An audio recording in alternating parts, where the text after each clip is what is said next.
Vou receber esse cara aqui, Rodrigo Dinamite, filho de Roberto Dinamite, querido. Um beijo, seja bem-vindo aqui ao nosso programa. Obrigado. Eu recebi já uma informação bem útil sua, né, em relação ao seu pai. O que é a sua informação?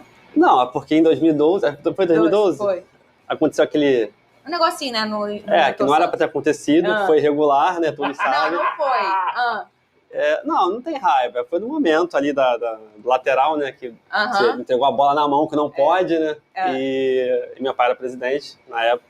Eu lembro. E aí a gente ficou, pô, como é que a Gandula deu a bola pro jogador e aí saiu o gol do Botafogo, mas acontece, né? Coisa do futebol. Mas você sabe que o Vasco sempre foi um clube muito, assim, querido comigo. Mesmo depois daquela bola, o Vasco poderia ter... O Vasco sempre foi muito querido. Eu acabei até casando com um de vocês aí, né? Com o vascaíno. Gente fina, então. E pra contar um segredo que não é segredo, mas muita gente não sabe. As pessoas me falam isso. Ela era irregular. Não era. Passou a ser depois daquele lance. Aquela regra mudou depois daquele jogo, né? E que a coincidências do futebol, o nome Gandula vem de um vascaíno, que é o Bernardo Gandula, que era um jogador que ele era reserva e ele só servia para catar bola. E aí acabaram, vamos lá, chama o Gandula ali, por conta do Vasco, e aí depois num encontro com o Botafogo, a regra muda de Gandula, que hoje em dia é até hoje essa regra de não poder jogar na mão. Mas na época podia, tá? Muito bem.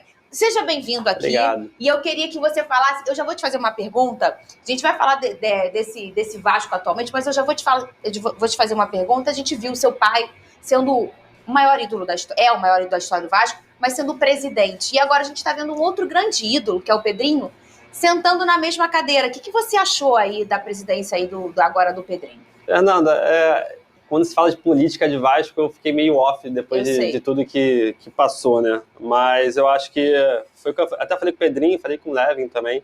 Eu acho que tem que ser o melhor para o Vasco, independente de ser Levin, de ser Pedrinho, ou de ser qualquer outra pessoa, o melhor para o Vasco, porque a gente sabe que a gente passou lá em casa com meu pai sendo presidente, um ídolo, foi discriminado, foi xingado, mas a gente sabe que ele sempre tentou fazer o melhor pelo clube, independente da posição dele, independente de quem estava ao lado dele, a oposição também, ele tentava dialogar e não conseguia.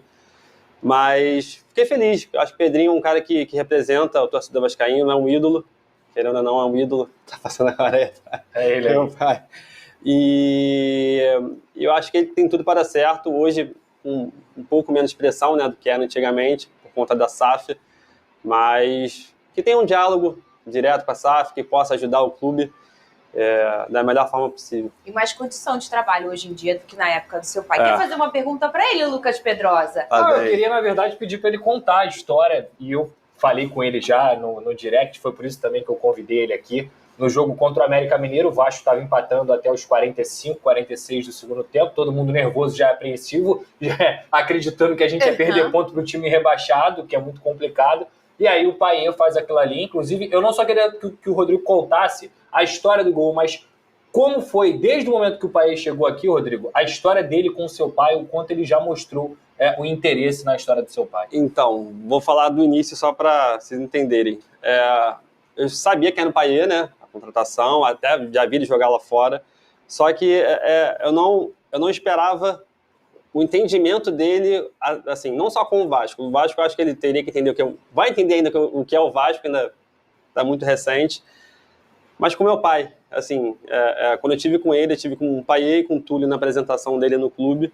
Túlio foi até atacante. Túlio de Melo. Foi atacante da Chapecoense. Foi o cara que fez a negociação. E aí ele meio que traduziu, né? Fez a tradução, e o Paê falou que estava muito feliz de ter chegado no Vasco, o tamanho do clube. E aí começou a falar, eu entendi só os números que estava falando, né? Falando em francês, falando 700 e poucos gols, nananana. Aí o Túlio passou, cara, ele estudou seu pai, pegou a história do seu pai, soube o que ele fez pelo Vasco, e tá falando aqui que quer representar o seu pai, a camisa 10, com o maior prazer, com o maior potencial que ele tiver para dar para o clube.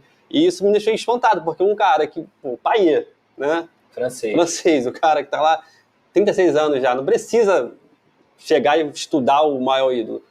Por educação, por respeito, ele fez isso e me deixou muito feliz. E a história do jogo contra a América, o Vasco sempre tem jogos assim, né?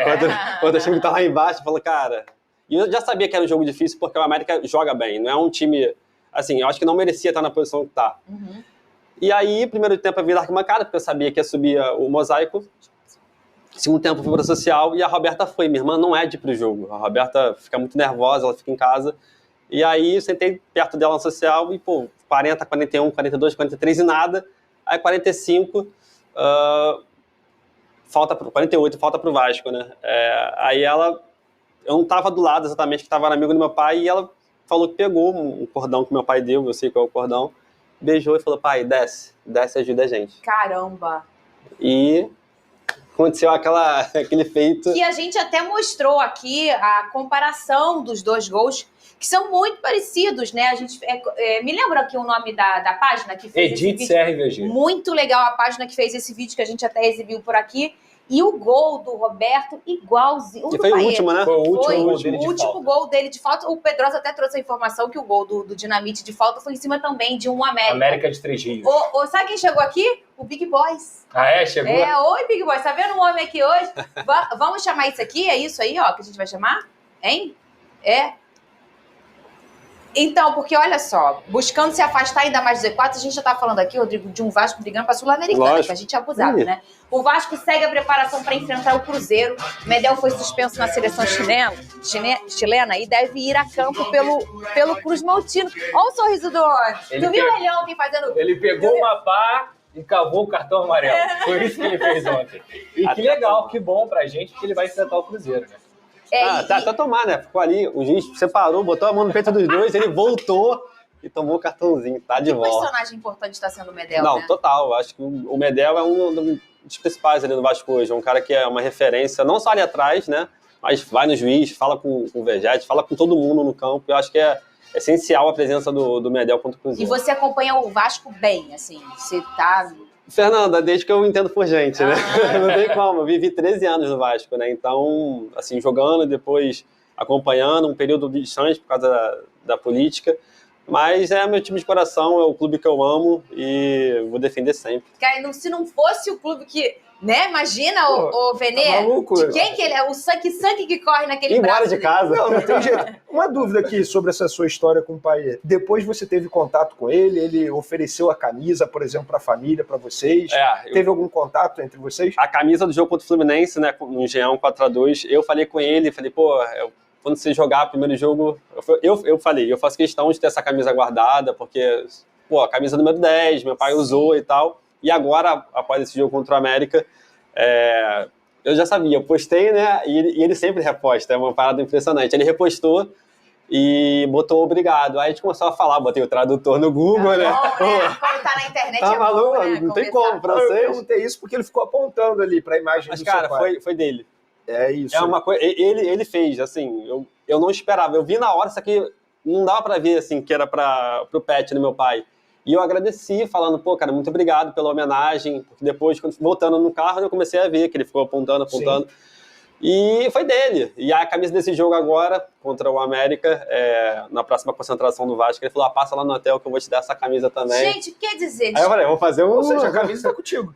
Essa do jogo contra a América ainda não. Tá. Eu vou pegar na concentração. Mas será dele. Mas será essa camisa que ele apontou, eu fazer um quadro bonito. Ou seja, além de tudo, o pai é um fofão, né? Muito... Põe aqui, tem uma foto aqui. Cadê a foto? Nossa olha senhora, aí. Cara, olha isso. Pô, o tempo de você e papai, hein? Meu Deus do céu. Meu Deus do céu. Agora ele tá na régua. Agora aqui, Você e papai. Isso daí, Vasco Barra, 2008 ou 2009. Isso daí é preparação para quadrangular final. Vasco, Flamengo, Fluminense e Botafogo. Aí botaram a barriga da sua mãe na máquina de Xerox, botaram a do seu pai e você nasceu, né? É isso. Porque, meu Deus do céu, como é parecido. Mas essa foto nem parece tanto. Tem foto que é muito parecido. É bizarro. Eu convivi com o Roberto 2 anos, né? Porque eu trabalhei na Band junto com ele e é a mesma coisa. É sorrindo, é essa forma gentil, muito humilde educado, de falar. Né? Eu costumo dizer que, na minha opinião, e até falo isso do Zico também, ou eles têm noção e eles são muito maneiros mesmo, ou eles não conseguem ter noção do tamanho deles pro futebol brasileiro e pro Vasco e pro Flamengo, mas para todo torcedor do futebol brasileiro. E por isso eles agiam de forma natural. Hoje em dia tem gente que tem muito menos e é mais marrento do que isso é. Você tem essa resposta?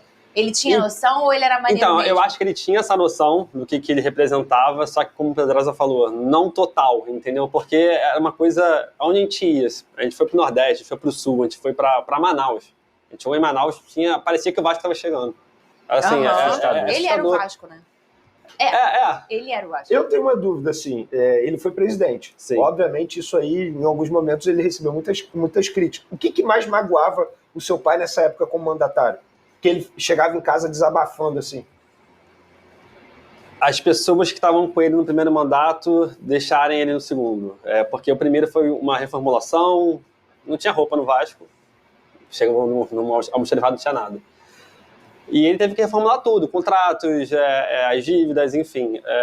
E no segundo mandato, quando veio a coisa boa, né, o filé mignon, todo mundo começou a correr para os outros lados e, infelizmente, o ser humano é assim, né? Mas nem por isso acho que ele deixou de tentar o melhor para o clube, não. Mas foi essa questão mesmo da galera largar, entendeu? Justo. O movimento mais legal que eu acho que a torcida do Vasco fez foi ter reconhecido o Roberto mesmo com essa situação toda. Você pode gostar ou não gostar. Se há alguma discussão no Fluminense em relação a isso, no Vasco essa discussão não existe. O Roberto é disparadamente o maior ídolo da história do Vasco.